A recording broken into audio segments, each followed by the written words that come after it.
Hallelujah, hallelujah.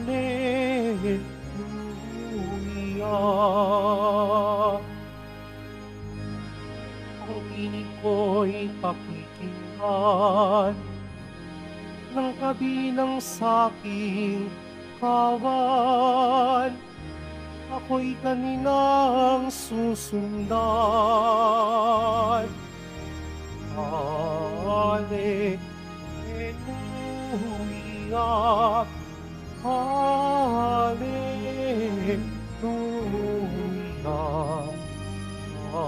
hallelujah.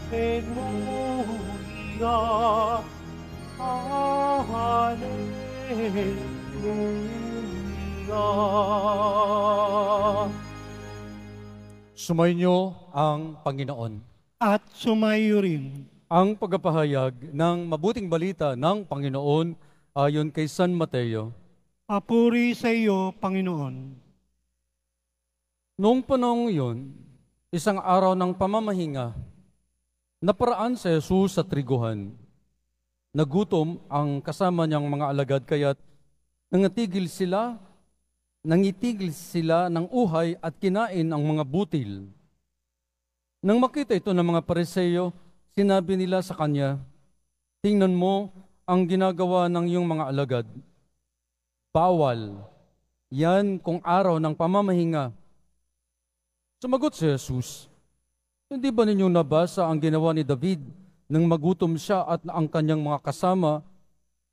Pumasok siya sa bahay ng Diyos at kumain ng tinapay na handog sa Diyos at pinakain din niya ang kanyang mga kasama. Labag sa kautusan na kanin nila ang tinapay na iyon sapagkat ang mga pari lamang ang may karapatang kumain niyon. Hindi ba ninyo nababasa sa kautusan ni Moises na tuwing araw ng pamamahinga, lumalabag sa batas tungkol sa araw na ito ang mga pari sa templo? Gayon may hindi sila ipinagkakasala yon? Sinasabi ko sa inyo, naririto ang isang higit na dakila kaysa templo. Hindi sana ninyo hinatulan ang mga walang sala kung alam ninyo ang kahulugan ng mga salitang ito. Habag ang ibig ko, hindi hain. Sapagkat ang araw ng pamamahinga ay nasa ilalim ng kapangyarihan ng anak ng tao."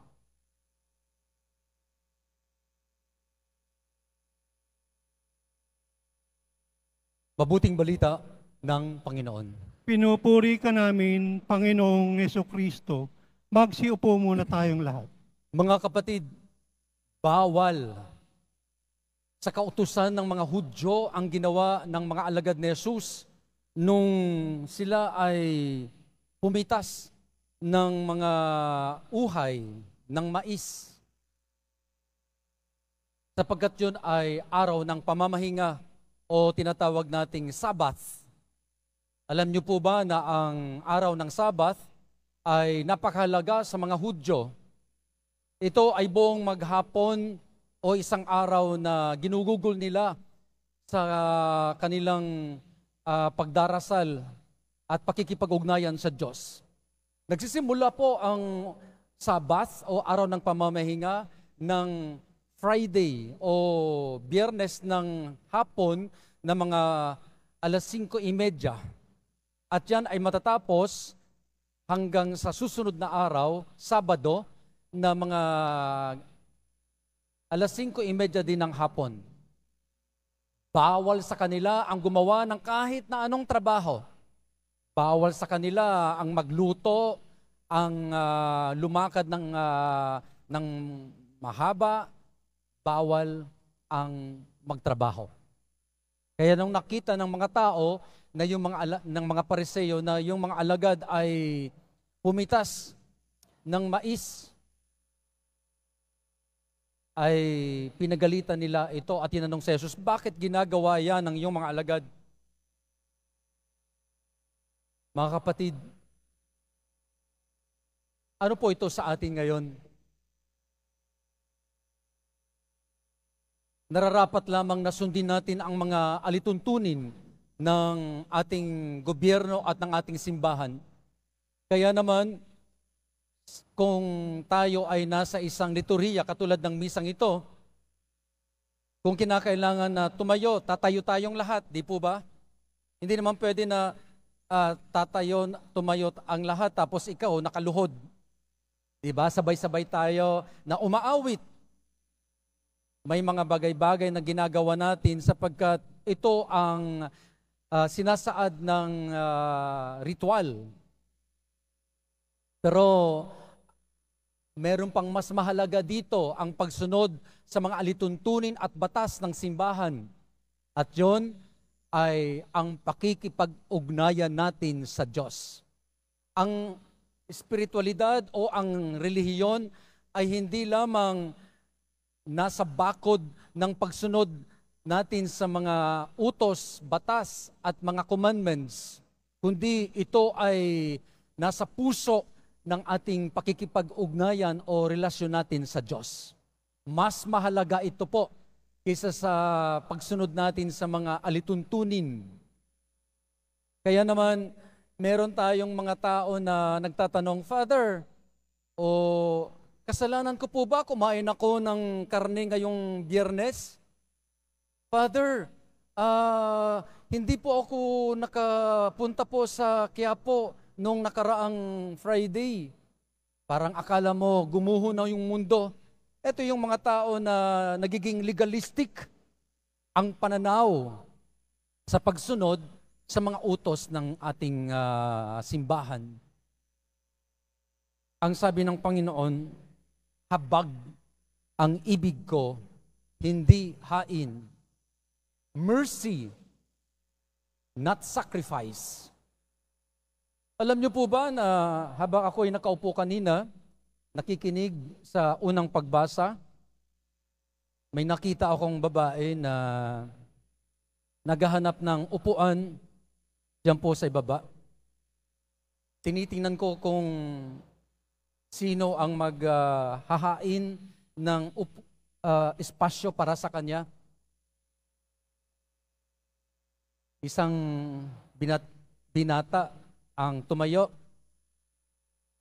Tinitingnan ko kung siya ay lalabas na kasi baka tapos na sa kanya o ayaw niya magpatuloy ng misa. Naupo yung babae, ate, kayo po yon sinasabi ko. At yung binata, hindi siya lumabas ng simbahan, kuya, alam kong nandiyan ka. At tumayo doon sa gilid ng simbahan. Yun ang sinasabi po ng ating Panginoon, habag ang ibig ko, hindi hain. Na yung paggawa natin ng kabutihan sa iba, siguro, sa tingin ninyo, napakaliit. Ano ba naman yung tumayo ka at ibigay mo yung upuan mo para sa isang senior citizen? Di ba parang napakasimple? Pero para sa akin, napakalaking bagay na yon para sa Diyos. Sapagkat yun ay isang hain. Isang akala nating maliit na sakripisyo, pero yun ang napakalaking bagay na para sa Diyos. Kaya kuya, alam ko nandiyan ka sa gilid at buong misa nakatayo ka. Salute sa iyo. At sana po ganito ang gawin natin. Isang napakaliit, parang napakaliit na bagay, pero ito ay napakalaki sa mata ng Panginoon. Kaya sa araw pong ito, at sa araw-araw natin, 24 oras po tayong pinapahiram ng Panginoon. Gumawa tayo ng kabutihan. Gumawa tayo ng tama.